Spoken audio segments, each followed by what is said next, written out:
Hello and welcome back to Pints with Pals. I don't know if you guys knew. It's only been like I don't know how many weeks yet for you, but it's been a few months for us.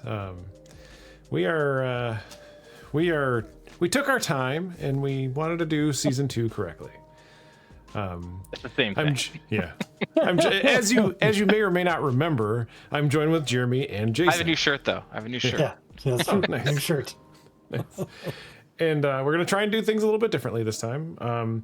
First of all, we're going to just get right into the beer and let you know how it tastes. So this week's beer was picked by Jason, technically. And it is the Blue Tractor. Nope, Trail. I got words. Words are easy to say. Lancaster Brewing Co. Blue Trail, yep. Sorry, there's a brewery / eatery in Ann Arbor called the Blue Tractor, so like that rolls off my tongue when I start saying blue. Blue Tractor, that's a pretty good place. The aroma is definitely blueberry. Yeah, so it's a lemon blueberry shandy, and I picked mine up a little bit because idiot. It is 5% ABV. Mine has got some nasty floaties in it. Not gonna lie. Well, mine's Well, I clear. mean, they're all from the same 6-pack, so I would assume we would all have the same nasty floaties. So I don't know if I should have shaken it up. Doesn't seem. No, like no, I you should have. shouldn't I have mean, it could have shaken been. I have that no was gross. floaties in mine. Oh, I have some floaties. I do not. I win. It is So I from get March. No but blueberry. In the nose? I get no blueberry. I get lemon. That's Maybe it. it's lemon. I think I might be confused by lemon and blueberry. They're very different smells, but Yeah, that's all I get is lemon. Well, maybe you'll taste blueberry. Nope, I'll taste lemon too.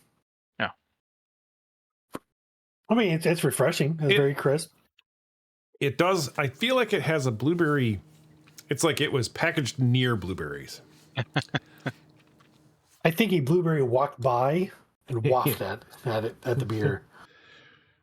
It's definitely lemon forward. It tastes like you mixed like a lemonade and a beer together, like maybe a stronger beer. Like a shandy. I mean, obviously, is. like a shandy is supposed to be, but sometimes shandies can be really low in ABV. So the fact that this is up at 5% is still pretty. I wouldn't say impressive, but I do agree. There's not a lot of blueberry. It's definitely none on the nose. I get it in the back of my throat after I have some. After it sits for a second. I swear I could smell it when I first opened it, but now I can't smell it at all. I mean, there's definitely like a sweetness lingering, but I think it's not a berry flavor. It tastes very There's definitely a sweetness. Yeah, I can see that. I want to say it almost feels like a real. It almost has a real lemon flavor, like not like an artificial lemon flavor. All right. So it's like got like the back of your throat, like kind of like sourness. Acid. Yeah. So they do list on their site that they do use natural lemon.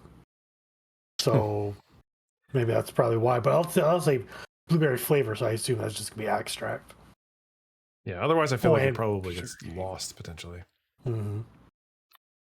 Yeah, that's kind of disappointing because I really wanted blueberry more. And forward, I guess. picked it because the blueberry stuff that we had from the blueberry cream ale that we had from Sheboygan last season, and your blueberry honey. Mm-hmm. Yeah, it's a little. That's good though overall, but disappointing on the blueberry from my side. I definitely see that it's there, but it's very mild, and maybe it is a bit older. It's a summer beer, so I guess you don't want anything too strong, I guess, and it is a shandy, so maybe the lemon killed the blueberries.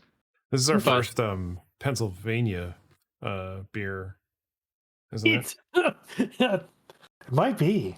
I think it is. Yes. I felt like I said Pennsylvania wrong. You guys looked at me like I was an idiot. I was like, oh.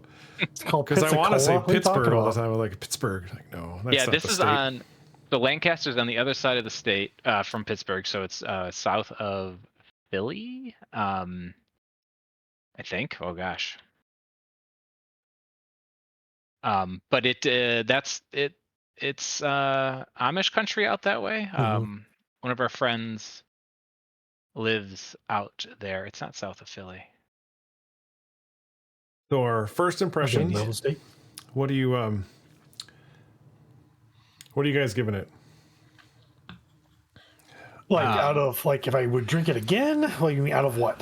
Like Yeah, how do I'm you- gonna say it's either a pass or a fail. No, there's three options, right? I feel like there's meh, there's thumbs up and thumbs down. So I would say we So I'll go first. So I'm gonna give it meh, just for the simple fact that it says, big very first letter is blue, right?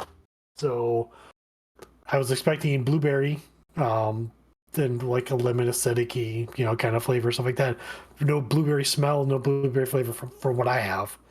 So I like meh overall, I guess. I'll go next. I agree. I think that it's just kind of meh. So it's going kind of a little bit in the thumbs up area, just because like if it were on a menu and that was the only thing I recognized, I probably would get it. Like so if I went to Pennsylvania and were to look at a beer menu and they had this one, I might try it on tap just to try it. But I wouldn't buy a 6-pack of it to drink at home. Right. I agree. It's not something I would buy again. It's good, but it's not something I'd buy again. Yeah. Yeah, I think that Blueberry's not strong. having it in a plate, having it at a restaurant, I think would be the only time I would do it again. I'm like, oh, I'll have that again, but I'm not going to purchase something that's going to have more than just one at a time. And now that I've had it at home, I don't really need to have it again, especially because it doesn't look like it lasts very long based on the sediment. Like if it was just sold as just a lemon shandy, it'd be fine, right? It'd just be a good lemon shandy. But again, they say it has blueberry in it. I'm not finding it myself. I really want to, but it's just not there. So That's why I got it. Right. One thing I thought was kind of cool is that some breweries I've noticed they're getting, some have tours and some don't, and a lot of them we looked at kind of don't. But this one actually does have tours. So if you're ever in that general area, I should go probably check out the tour, see how the beers are made, and I'm sure you get like a free pitcher or a pint or something as you go through it. They're always fun to do. I will say it is nowhere near Philadelphia. It's an hour and a half away. It is not south because there's nothing south of Philadelphia except New Jersey. It's Jersey. Yeah, but it's definitely 3 hours from me in Pittsburgh, so it's a hike. But yeah, the history of the brewery, they are a very, very old brewery. Or at least they started making the original Lancaster brewery beer. From the 40s, it sounds like. Yeah, a lot of they've only been around since 95, but I guess a lot of the breweries closed up in that region because of Prohibition. So there used to be 13 of them, it sounds like, and they all closed up, and this was one of the first that came back in the city of Lancaster. So that's cool. I know we've talked about this before, in like where I feel like overseas, like Germany and stuff, they'll use like the date that they started working on it, even though it's not from that date. So like, oh, from 1804, we've been brewing this beer. Well, not the brewery's been in existence, and it's like when the building was built, kind of thing. So it's like, I wonder if they're considering, like, they went out of business during Prohibition. Well, I guess Prohibition was like you were forced to go out of business, so maybe that's not necessarily a great example of this. But like, if they're counting all of those, or however much time they were done, I don't know. I'm not sure U.S. law is, but I thought like you actually shut down. I think you have to reestablish. I don't think you can just continue. But what if they like did something else? They're like, oh, we're gonna do seltzers, and well, that's what is it Yingling, the oldest brewery in the United States? I think that's what they did. They ended up just making like something different, so they could just stay open and keep making money basically. They just didn't make beer Gonna make anymore. root beer and sarsaparilla. Something, yeah. Oh, good. I want a sarsaparilla now. Yeah, so they've been around since '95, but I may have misread, but they were the first to start brewing in the county in 40 years after everything had closed up. So they've. Oh, gotcha. Yeah. So that's her fame to claim. Yeah. For fame to claim? Yeah, That sounds about right. Claim to fame. Verbal dyslexia, that's fun. Yeah, it says in 1995, Lancaster Malt Brewing opened and brought back the popularity of Lancaster brewed beer. And they were bought in 2001, and that's kind of when they started taking off in that area. And actually, you mentioned their tour, but it sounds like their tour is closed because they're opening a distillery. Oh, interesting. Yeah, I didn't get that far into their history. Yeah, while they're building that, it's closed. And so we briefly talked about that kind of at the beginning. So does anybody want to take a shot at what a shandy is overall? Like how do you go about, or how to come about, or anything like that? Well, I've had, I mean, the ones that I can think of, like Leinenkugel Summer Shandy, it's lemon. This has a lemon. Right. But then I know other what's the shorts soft parade that you and your wife like, Mike? The I don't know what it's called. Shandy? Soft parade Shandy. I was like, you said all the words, just not in the right order. I was very confused. You're right. That one's with lemonade, I believe. So I would assume it's some kind of lemonade drink, beer. Yeah, pretty much. Yeah, it's usually just half and half. There you go. Typically half and half. Like home brews are different. We'll talk about that here in a little bit, but typically it's either half beer, half lemonade, or a hard cider mixed with lemonade, or lemon zest, or lime even. So I've read about some of them. So yeah, you typically low ABV. So it is pretty interesting that these are slightly higher. But also it could be the market that they're going for. Yeah, I was gonna say, like Radlers a lot of the are usually ones, like 2 or 3%. Like that. So what's the difference between this and a Radler? That's a good question. We should have. We're gonna have an episode on Radler, so we'll. I'm guessing we'll it's probably. Yeah, I'm guessing it's probably.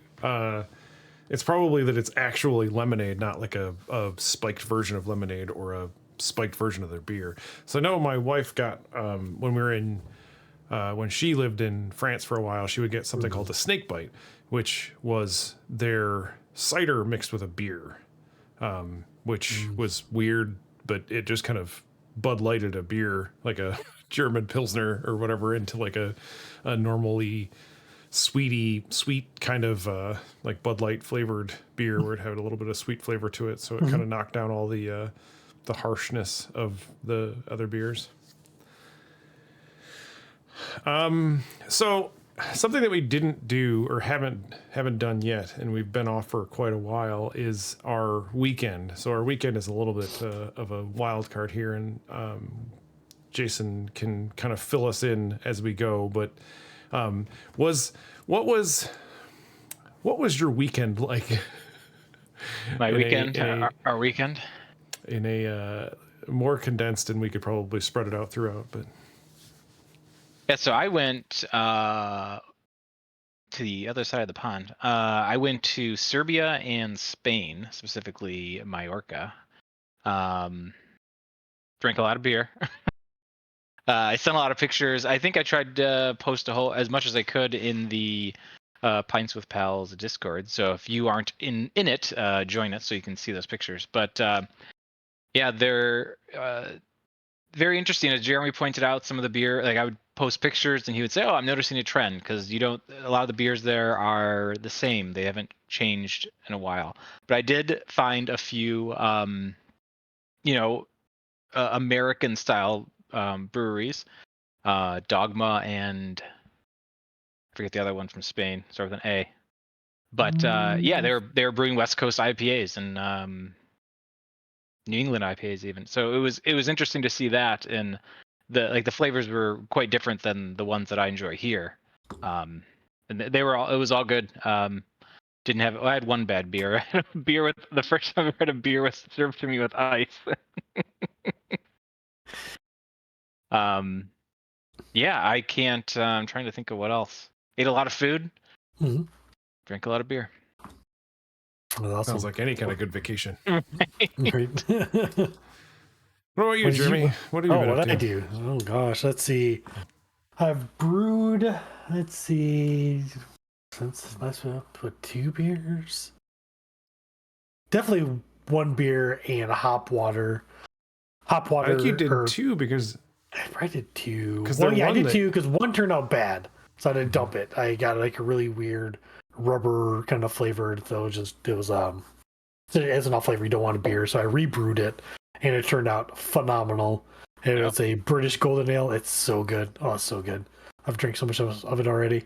And then I have a competition this coming up Thursday with hop water, hop tea, whatever you want to call it. It's basically seltzer water where I boiled some hops in it, and it smells great. It tastes different. It's not horrible, but it's not like the best thing I've ever drank. It's better with a higher carbonation I have it on it. The first one was only do like 12 psi, so it wasn't really carbonated. So I bumped it over to 30, let it sit for a few days, so it has a nice, more of a hard seltzer water flavor to it, I guess. Other than that, I have another blueberry honey beer coming up soon to be making. Hopefully, the next week or 2. That's kind of what I've kind of been up to since our time off. it's on theme with the blueberry. Yes. That would be hilarious if we did like an entire season of of just only blueberry beers. stuff. So I don't remember what I did. I looked it up while you were talking, and the last time we recorded was the live stream for their 25th thing, and that was the August 7th. So it's been like a month and a half since we've met and met formally and shared a beer. I don't know what I did that whole month. It kind of got away from me a little bit. I feel like you went to Chicago. Right. A couple times. I went to so Tinley Park had there's a small, it's like a liquor store, but they also have like a bar in it. So really weird. They have just really weird laws out there, for at least for me. They're weird, where they can serve liquor in a liquor store essentially, because they're just like, I want to try this one. They're like, all right, well, just open it up, pour it. I was like, that's kind of cool. You had to pay for it, obviously. It's like a 4-ounce pour if you do liquor, or like the beers and stuff they had on tap. Well, so we went out there because that store themselves have like a small batch event. The small batch event, the store is called Crafted 1979. If you're in the Tinley Park area, it's in like, there's a M city around it. It's like a 15-minute drive, not even, probably 10-minute drive from Tinley Park area. Anyhow, so I went out there with my wife and my buddy, and we bounced from place to place to place that first night. So we got there Friday night, and we like hit everything. And Open Bottle had Mon Cherie. It's the 2019 Bourbon County variant it's called Mon Cherie, but that doesn't technically mean cherry, but it's cherry-ish. I assume it's cherry-ish. I might have heard Mon Cherie and just assumed cherry, but it's one of my favorite variants of that thing. But it was on deck. So we had to drink all of the other one that was not on deck to try and get to it. So we had like a couple of beers there, and then like Ubering from place to place to place. Then we Ubered to the crafted place. Well, they were serving some stuff that was like they were going to show out tomorrow. So Revolution teams up with them, and they do like some very special versions of their stuff, and they were really, really good. They have a long story short, too late. There's a there's a lot of different beers that they have, and a lot of them are very barrel aged. And they had Walking Death, I think, or something like that, because the owner's name is DETH. So I think it's just a play on words, like Death's Tar and the Walking Death essentially is like the one that they did for them. So they had like t-shirts and stuff made up, and it was pretty cool. But then while we were sitting there, like the owners came in and stuff, and they just started opening bottles and doing bottle shares. So they were there, and it was like, I got like probably six free beers, and then my wife didn't want some of them, so I was drinking those ones, and then I got a little overserved the night before the party, and then couldn't even drink a single beer during this event, and it was like probably 30 different breweries and stuff, and I was like, oh, it was such a beautiful day, and I'm just like, I can't, the smell of beer, I couldn't even have a cup of coffee. The smell of coffee just like tore me up, and I was like, nope, I am not gonna do it. But I tried some. I got we were there from, it opened at like 1, and we got there, my buddy, early, and so we were there for like 20 minutes or 30 minutes just standing in line waiting to get into this thing, and then I think by 2:30, 3 o'clock, I was ready for my first beer. And then everything was so warm because they're like opening them and then just like letting them sit there and not like in a cooler or anything. It's like, all right, well, I screwed up. So ultimately, that was pretty awesome. But yeah, that was the highlight of that was actually literally last weekend. So I guess it falls into the case. I don't remember what the rest of the time I did. I don't know. Well, a good time too. Yeah. Except for being drunk. I got drunk. Right. That does like fun. It was fun till a point. Well, I went from like completely sober, and then like I think I drank like a 17%, and I think I just drank it like I was thirsty, not drank it, and we hadn't eaten dinner yet, and it was like 7:30, and I was like, that'll do it. Yeah, the Uber ride, I definitely got like a 1-star, could have puked in my car kind of a thing. They sent me home with, it was like Tate's and my wife, they sent me home with the case of beer that we had to, or that I don't know who bought it at this point. We took it home with us, so I think there was some of Tate's beer in there, but he like sent it home with me, so I'm like sitting in the car like with it on like my lap, just like every turn, and it was like a 4-minute drive, and it was just the worst. Well, you should have had your wife order the Uber so she gets the low rating. That's what I do. You have my wife order your Ubers? Yes, I wondered how that worked. Well, I can honestly say I've never ordered an Uber, so. Oh. It's that you can drink and drive in the South, right? No. I know. I mean, what is it? It's more of a northern Michigan thing. Right? Oh yeah, well that's definitely a northern Michigan thing. Especially in the there is a state, isn't it Kentucky, where your passengers can drink? I think it's Wisconsin. I think there's a lot of states like that. Wisconsin. I think you can literally drink and drive as long as you're under the legal limit in some states. That's interesting. Didn't know that. I just, it was illegal in every state. Yeah, some of our listeners that are in different states, let us know in the comments what states you can drink and drive in. Just for future reference. Yeah. If I ever want to crack a cold one while I'm driving through. Sometimes I'm real thirsty. When I started the state. Well, hold on. It says the exception. So in the United States, passengers can drink alcohol in the car on all 50 states if the car is parked or operating on private property. However, many states have open container laws that prohibit passengers from drinking in a moving vehicle or having an open container of alcohol in a vehicle. The exceptions to the rules are Alaska, Connecticut, Delaware, Missouri, Mississippi, Rhode Island, Tennessee, and Virginia. Did not know that in Tennessee. That's interesting. I mean, you can trust. Hold my beer. Yeah, right. Go get your wife, have her drive, and you're gonna drink. Let me find out. Yeah. Yeah. I wonder if that's like a state law, but per county has something different. Probably. I like that. So this is a Google search that in the AI generated experiment, whatever. And at the bottom it says, "This is not legal advice. You may want to consult a lawyer about this question." Come on, lawyer. I got a question for you. When I drink while I'm a passenger, how do I do this legally in the state of Tennessee? So, Jeremy, did you have a beer in mind for this? Like a potential home brew? Well, yeah. I have a quick and dirty if anybody wants to just try this. So get 6 ounces of a lager of your choice. I would prefer a Helles. And then 6 ounces of lemonade. Bam. you got yourself a Shandy. Simple as that. It's not that hard. I would probably pour the lemonade first and put the Shandy on top. That's just me.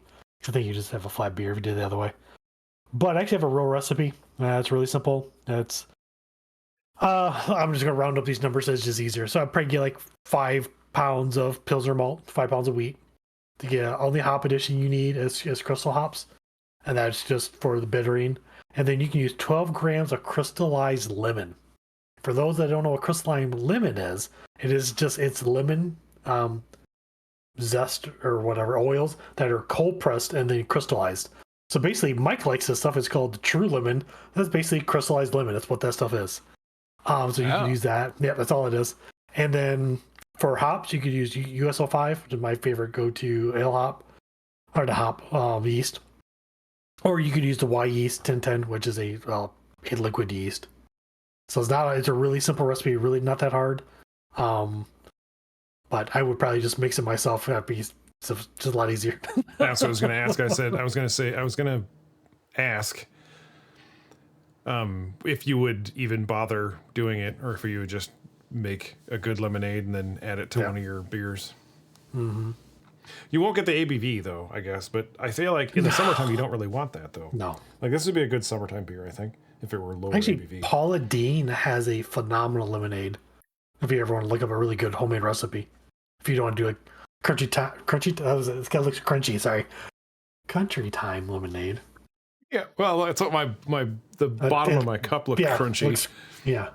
Wasn't that the recipe that she just adds a ton of sugar in, and people blame that recipe and why she has diabetes? Paula Deen has diabetes. It could be. I have no idea. It's just like 5 pounds of like sliced and squeezed lemons and water and a bunch of sugar. Bam, we got it. So that's pretty good stuff. So we did come across a few different ones you can extract that are just lemon shandies. If someone wants to read off that short list.